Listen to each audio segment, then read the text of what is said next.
Assalamualaikum warahmatullahi wabarakatuh.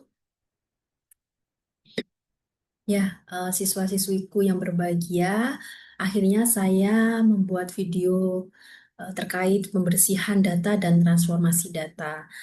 Nah, materi ini sebenarnya materi bab kedua ya, anak-anak ya. Kenapa kok baru sampai bab 2? Sebenarnya kita sudah sampai ke bab 4 gitu ya. Cuman bab 2 ini saya terangkan setelah materi struktur data dan algoritma. Jadi kalau bisa saya flashback lagi pertemuan 1 sampai pertemuan 3 atau pertemuan 4 gitu ya, kita membahas konsep-konsep struktur data tentang array gitu ya. Kemudian algoritma searching gitu ya. Kemudian di pertemuan berikutnya, pertemuan 5 kita membahas tentang algoritma sorting. Kemudian tidak hanya sebatas konsep, tetapi kita bisa menerapkan ya penggunaan algoritma searching dan juga sorting dalam kehidupan sehari-hari. Oh iya, satu lagi, stack dan queue gitu ya. Stack merupakan sebuah cara pengaksesan gitu ya, cara pengaksesan sebuah data dengan konsep apa kemarin LIFO ya, last in first out. Data yang terakhir masuk akan pertama kali dikeluarkan atau dihapus. Sedangkan FIFO adalah data yang pertama kali masuk akan pertama kali juga dihapus atau dikeluarkan. Jadi FIFO dan uh, array dan stack merupakan konsep struktur data juga selain array. Jadi bagaimana kita bisa mengakses data selain dengan cara array, ya array itu adalah sebuah kumpulan data yang memiliki indeks atau urutan begitu ya. Bagaimana kita bisa menyimpan data dengan sederhana yaitu dengan cara array gitu ya. Sebelum ada database ya kita pakai array. Kemudian cara pengaksesannya gimana? Mau dihapus terlebih dahulu pada data yang baru masuk gitu ya, atau pertama kali masuk berarti pakai Vivo. Tapi kalau yang dihapus adalah yang terakhir dimasukkan berarti konsepnya kan Livo, yaitu stack berarti begitu ya. Berarti kita sudah masuk ke penerapan stack dan juga queue, sehingga itu sudah masuk ke pertemuan 4. Pertemuan 4, bab 4 gitu ya. Nah, sehingga bab 2 ini gak, gak terlalu berkaitan dengan struktur data dan algoritma, sehingga saya letakkan di pertemuan 9 setelah membahas struktur data dan algoritma. Begitu ya kurang lebihnya. Baik, saya mulai materi pembersihan data dan transformasi data.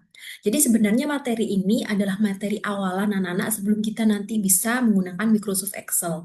Mungkin di SMP dulu gitu ya, kalian sudah pernah menggunakan Microsoft Excel untuk mengolah data begitu ya. Nah, sekarang kita lanjutkan dari data yang sudah ada, misalkan data tersebut mengalami sebuah eh, apa namanya isinya masih mentahan gitu ya, belum diolah sama sekali. Kalau mungkin di SMP dulu kita menerapkan formula atau rumus-rumus untuk em, menghasilkan sebuah laporan begitu ya. Nah, di sini nanti kita akan belajar bagaimana kita menerima sebuah data mentah yang masih belum diolah sehingga kita punya tugas untuk membersihkan data tersebut gitu ya.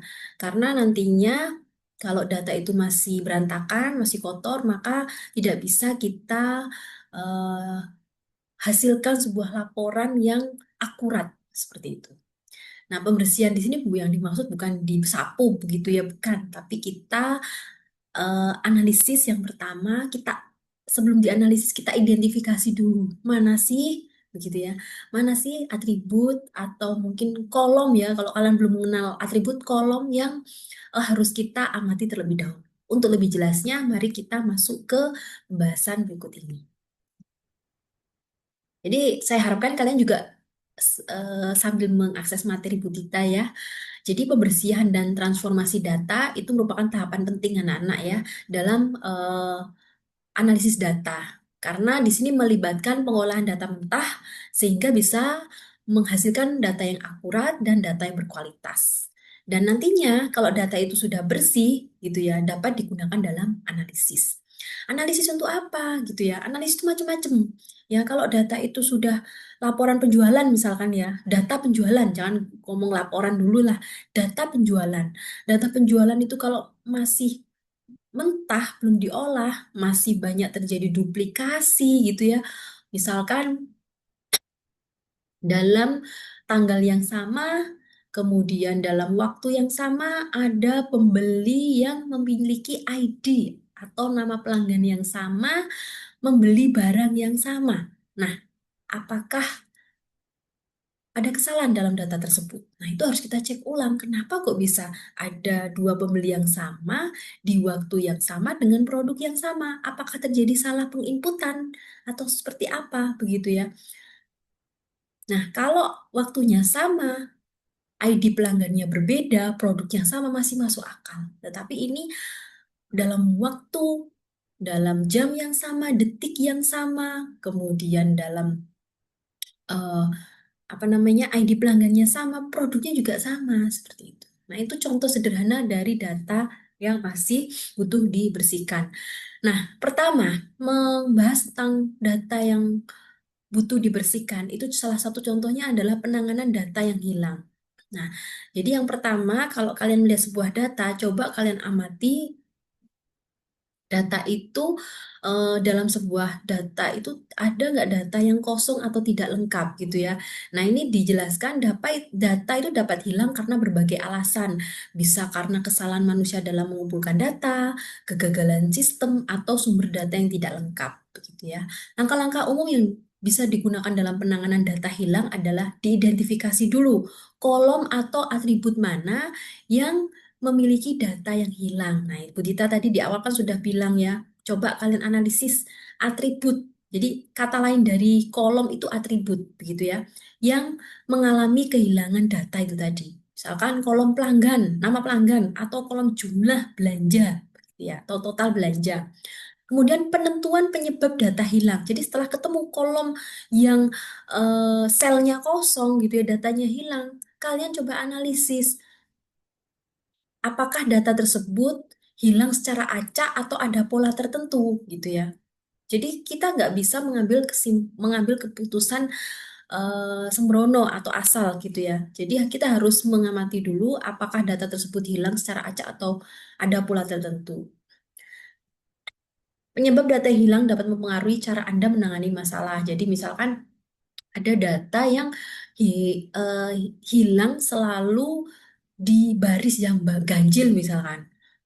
Baris satu, baris tiga, baris lima seperti itu. Kok polanya sama semua? Berarti ini masalah penginputan. Berarti kalau penginputan datanya kurang lengkap, berarti apa yang harus dilakukan itu sangat menentukan eh, penanganan dalam pembersihan data. Jadi tidak boleh ya kita langsung mengisikan data yang hilang itu tadi sesuai dengan kemauan kita gitu ya. Kita harus tahu dulu penyebabnya kenapa.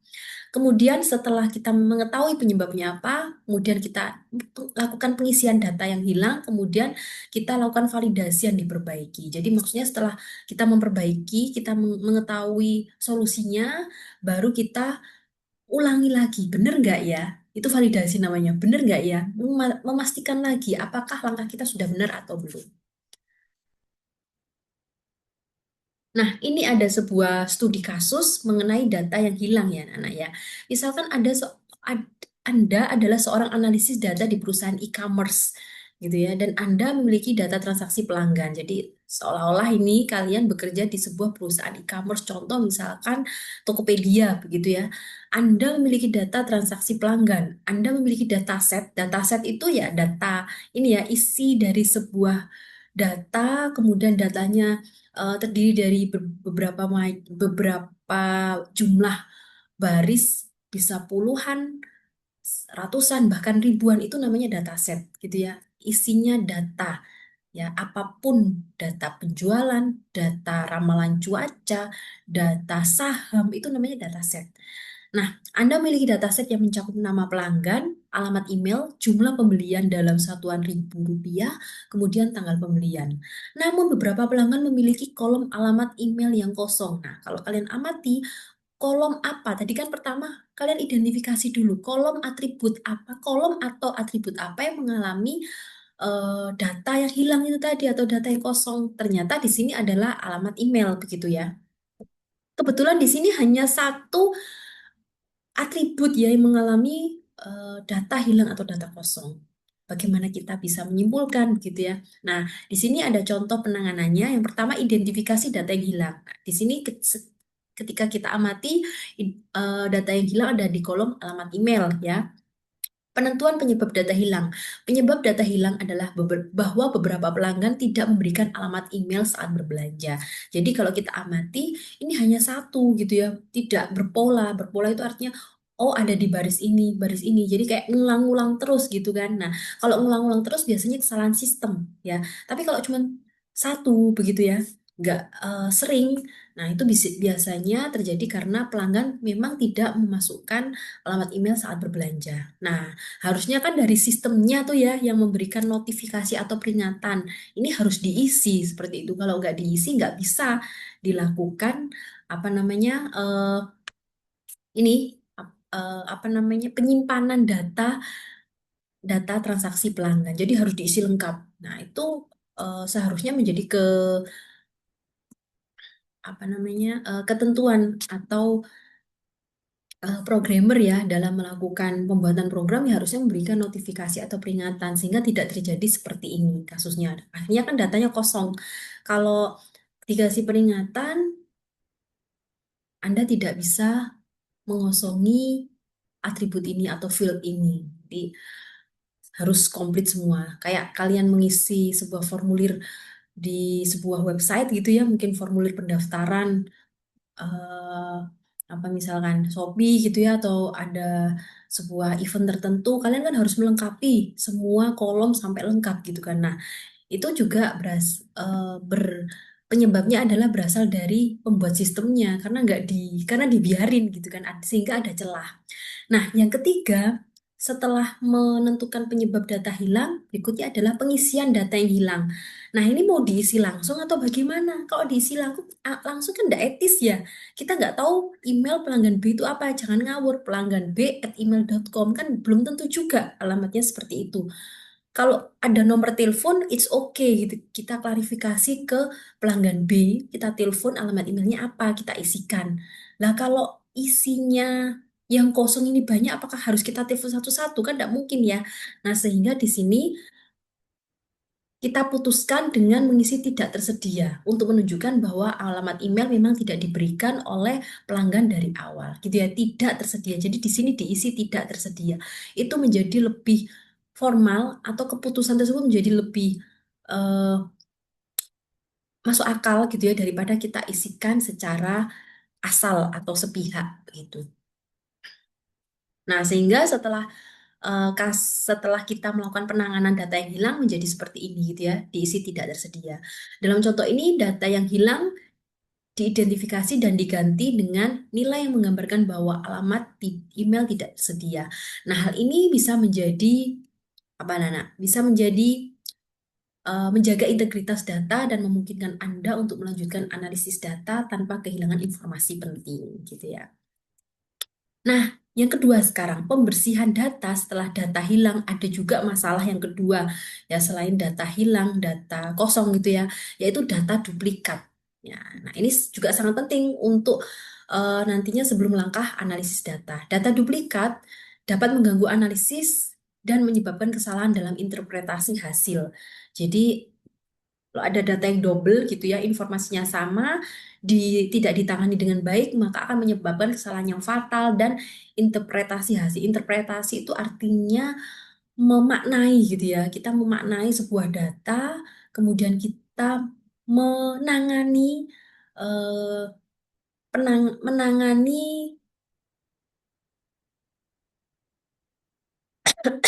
menangani sebuah masalah duplikasi data ini tidak dengan serius, maka ketika kita memaknai sebuah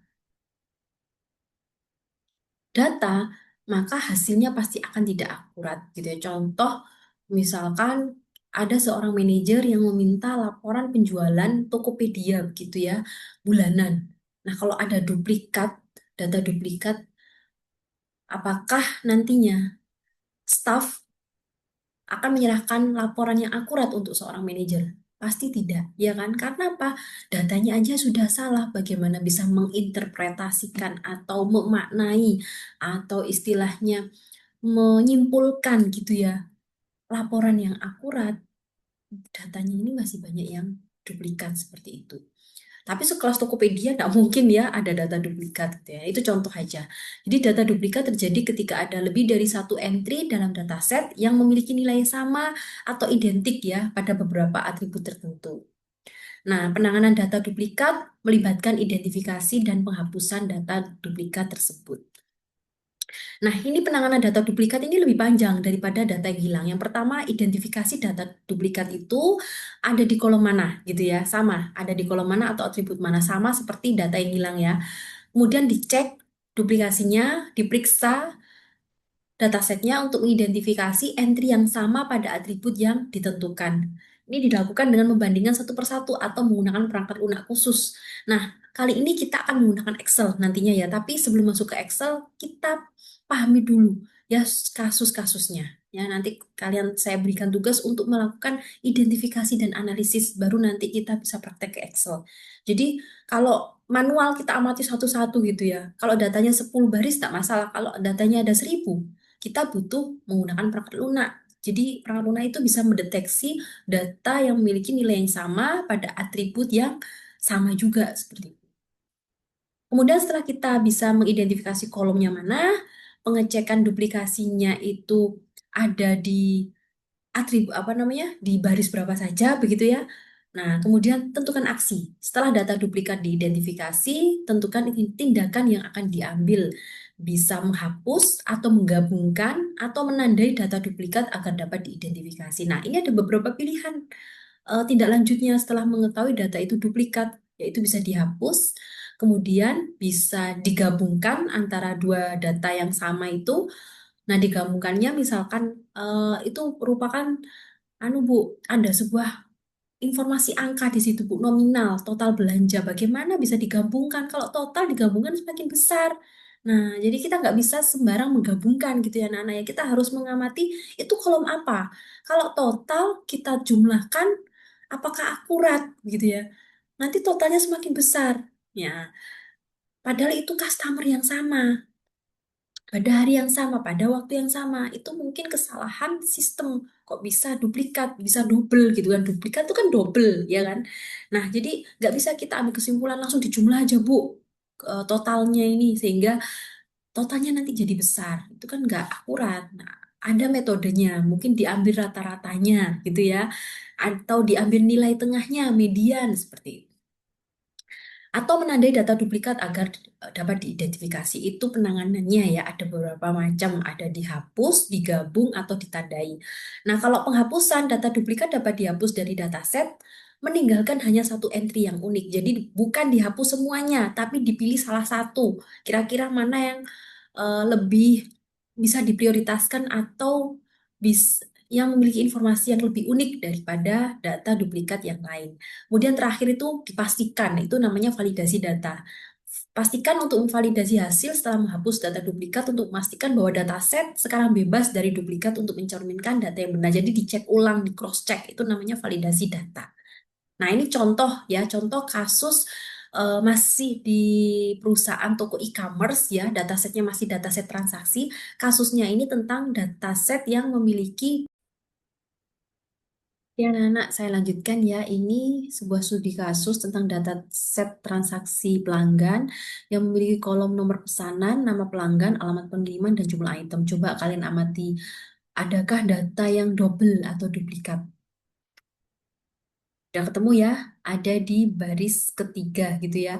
Dimana di sini ada nomor pesanan satu, nomor pesanan dua, nomor pesanan tiga. Ya, di sini ada nama pelanggan A, B, dan ini A muncul lagi dengan isi alamat pengirimannya sama, jumlah itemnya juga sama. Nah, kalau sama semua seperti ini bisa jadi karena ada kesalahan entry ya, double entry oleh kasirnya gitu ya. Karena kan sama semua informasinya. Nah, ini bisa kita hapus salah satu, kita pilih salah satu seperti itu. Contohnya hasilnya seperti ini anak-anak ya. Jadi ini langkah-langkahnya ya, yang di slide break sebelum solusi ini adalah langkah-langkahnya. Jadi identifikasi dulu kolom mana yang mengalami duplikasi gitu ya. Di sini tertera nama pelanggan dan alamat pengiriman. Nah, setelah kita tahu ada nama pelanggan, alamat pengiriman dan juga jumlah ya harusnya ya sama ya. Jumlah itemnya sama berarti kita lakukan apa namanya aksi. Kita memutuskan untuk menghapus data salah satu data karena memang benar-benar sama semua kecuali kalau ini jumlah itemnya berbeda gitu ya di nomor pesanan yang berbeda. Nomor pemesanan yang berbeda itu kan mengindikasikan pelanggan ini beli di waktu yang berbeda gitu ya. Di waktu yang berbeda ingin dijadikan dua nota. Mbak ini sendirikan gitu kan. Nah, bisa jadi kan memang pelanggan yang sama. Tapi kalau jumlahnya ini sama, nah ini tidak bisa kita indikasikan dalam pemesanan yang berbeda. Tapi kalau pemesanannya, jumlah itemnya berbeda, nomor pesanannya juga berbeda. Nah, ini nggak bisa kita anggap ini sebuah duplikasi. Jadi ini memang benar-benar data yang berbeda gitu ya. Jadi kita harus amati anak-anak, jangan langsung kita ambil keputusan langsung dihapus gitu ya, tidak bisa. Setelah penanganan data duplikat, dataset menjadi bersih dari entry ganda yang memungkinkan analisis yang lebih akurat dan hasil yang lebih konsisten. Kemudian masalah yang ketiga, selain data hilang, data yang duplikat adalah data yang salah. Yang ketiga ini anak-anak ya. Jadi tahap pembersihan yang ketiga itu datanya salah gitu ya. Data salah ini terjadi karena kesalahan manusia pada saat proses pengumpulan data juga bisa atau ketidaksesuaian data dengan format yang benar. Jadi misalkan ada seseorang ya bekerja di bidang penjualan, kemudian ada yang bidang marketing, ada yang di bidang eh, apa namanya sales gitu ya, kemudian ada yang di bidang R&D research and development pengembangan gitu ya, ada yang bidang administrasi. Nah, itu kan bidang-bidang tersebut biasanya kan saling bertukar data anak-anak ya dan punya aturan sendiri-sendiri. Aku pakai Excel, aku pakai CSV.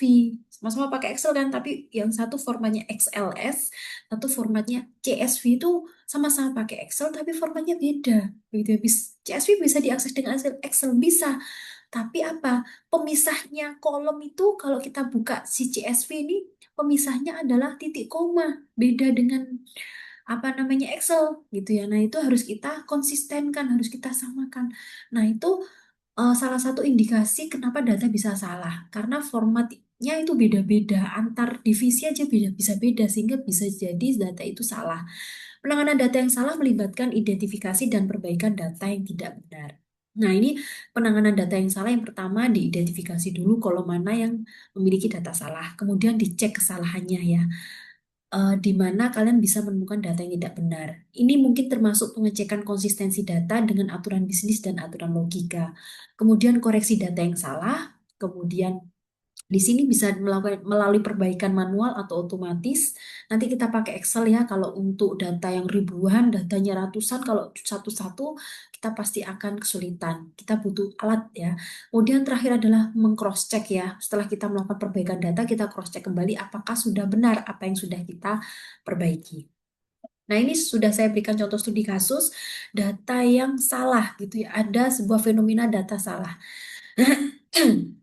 Di sini kalau kita cek ada atribut nomor pengiriman, nama penerima, alamat pengiriman, dan status pengiriman.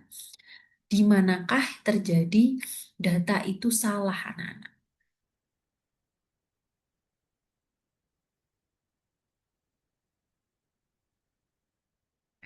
Kalau kita amati, sudah tahu, nama penerima nggak ada masalah, nomor pengiriman nggak ada masalah ya. Alamat pengiriman, semuanya pakai jalan gitu ya. Ini pakai JLAN, jalan. Nah, ini kan tidak konsisten ya. Status pengiriman sudah sesuai ya. Statusnya hanya ada dua jenis dalam pengiriman dan pengiriman selesai ini nggak ada masalah. Sehingga penanganannya seperti apa? Nah, di sini diidentifikasi dulu kolom apa yang mengandung kesalahan, yaitu kolom alamat pengiriman. Nah, setelah dicek ternyata alamatnya adalah JLAN bukan jalan gitu ya. Sehingga lakukan koreksi dengan mengganti JLAN menjadi jalan. Itu kan contoh penanganan data yang salah ya, anak-anak ya. Nah, ini hasil akhirnya seperti ini. Kemudian data yang salah Itu masalah yang ketiga. Terakhir adalah datanya tidak konsisten. Jadi membersihkan data itu bermacam-macam masalahnya karena apa dulu? Karena datanya hilangkah atau datanya salahkah? Nah, yang ini datanya tidak konsisten.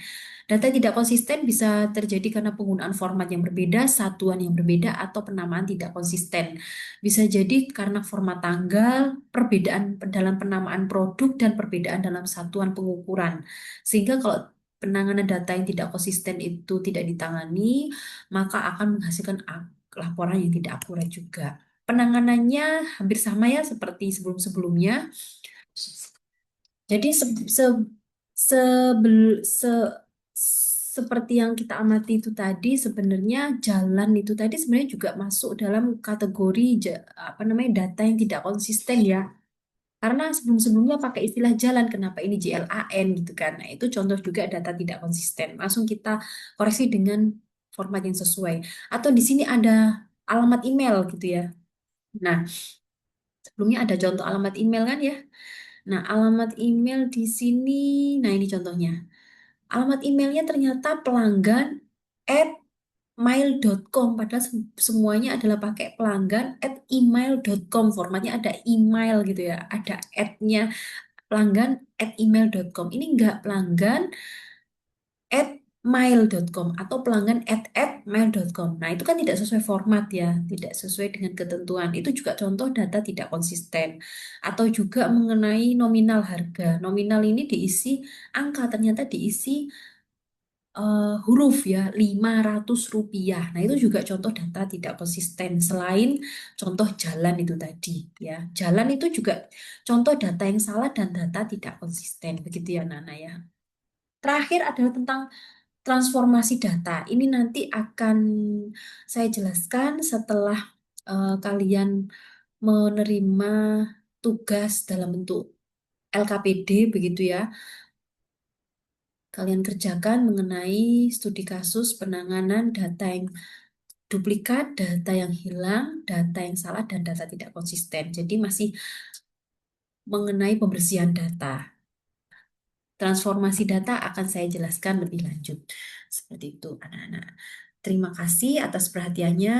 Mohon maaf kalau ada salah kata. Saya akhiri. Wassalamualaikum warahmatullahi wabarakatuh.